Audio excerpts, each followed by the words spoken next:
과연 민주화 됐냐? 과연 민주주의가 제대로 작동하고 있냐? 이대로는 안 된다. 더 이상 안 되겠다. 앞으로 가야 한다. 우리는 국민이 주권자라는 것을 우리가 여기서 보여주겠다. 그리고 그것을 함께하는 정치 세력을 만들겠다라는 것이고요. 그래서 미래를 향해서 끊임없이 우리는 전진해 나가겠다. 자율성, 선택권, 개인과 민간, 과학, 기술, 미래, 전진, 이런 것들이 우리의 지향점이라고 할 수가 있겠습니다.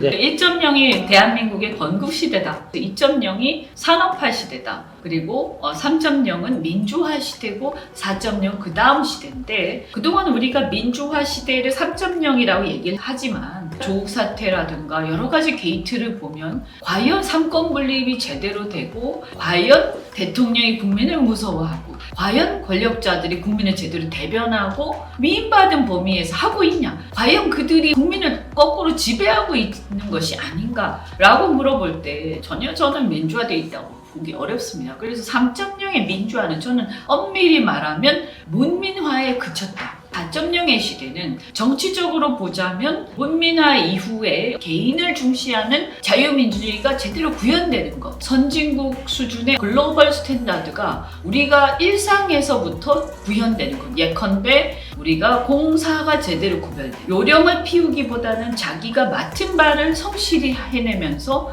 그것들을 세계적인 수준으로 만들어 나가는 것. 그리고 또 4.0의 하나는 이제 기술이라는 측면에서 4차 산업혁명의 시대를 의미하기도 합니다. 그래서 이 4차 산업혁명 시대에 맞는, 그러니까 소위 말해서 국가나 집단이 개인을 지배하면서 규제를 통해서 모든 것을 통제하고자 하는 것들을 벗어던지자 우리는. 그래서 규제를 벗어던지는 사회, 4차 산업혁명의 사회, 이렇게 말할 수가 있습니다. 그렇게 민주화를 외쳤는데 왜 정작 그 민주화 세력이라는 운동권 세력들은 자유민주주의를 구현하는 데 실패했다고 보느냐? 바로 그들은 민주화다, 민주주의다, 자유를 외쳤지만 그들이 한 번도 젊은 시절에 자유를 제대로 누린 바가 없습니다. 그들이야말로 군부 정권하고 싸우는 과정에서 굉장히 위계 질서가 뚜렷한 그런 군대식 상명하복 질서 속에서 전대역 같은 것도 해왔고요. 그러다 보니까 말은 자유, 민주주의 막 하는데 이걸 체득한 적이 없기 때문에 막상 정치권에서 권력을 잡고 나서 그들이 벌이는 행태들을 보면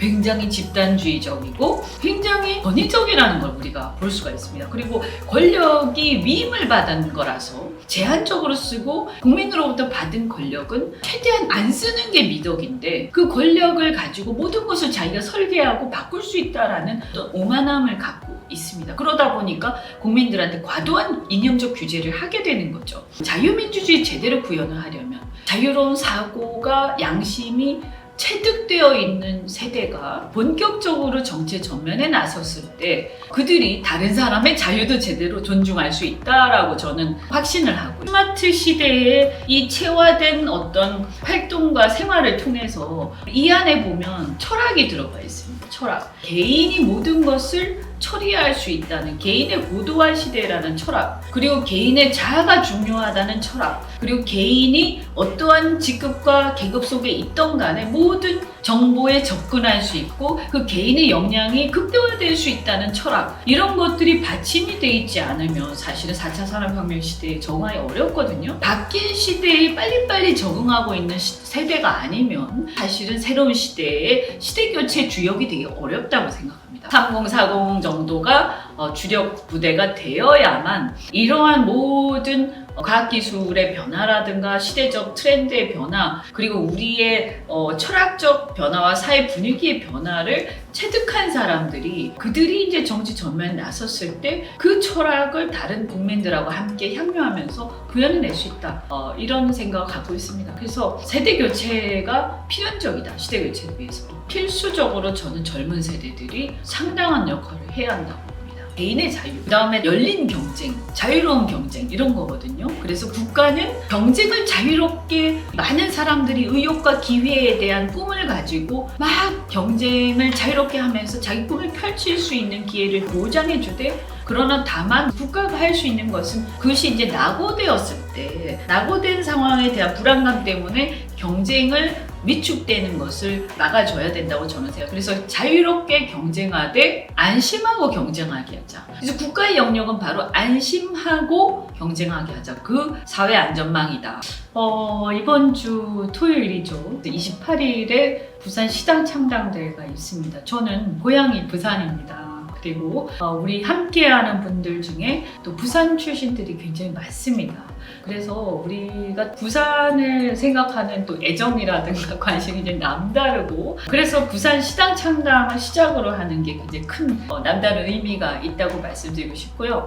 국제 여객 터미널에서 28일 2시부터 부산 시당 창당대회가 있습니다. 그날 제가 연설도 하고, 또 앞으로 부산에서 정치를 하고 싶은 우리 멤버들도 가능하면 연설할 기회들도 있을 거고요. 여러분이 이제 허락을 하신다면 제가 마지막에 또 노래도, 송년회니까요. 송년회 같은 그런 거니까 좀 이렇게 노래 잘하는 건 아니지만 우리가 성심성의껏 함께 노래를 부를까 이런 생각도 들거든요. 그래서 함께 하면서 2019년 송년을 또 저희와 함께 보내면 굉장히 좋지 않을까라고 생각합니다. 미래를 향한 전진을 저희와 함께 하면서 2020년을 맞이했으면 좋겠습니다. 꼭 함께 해주십시오.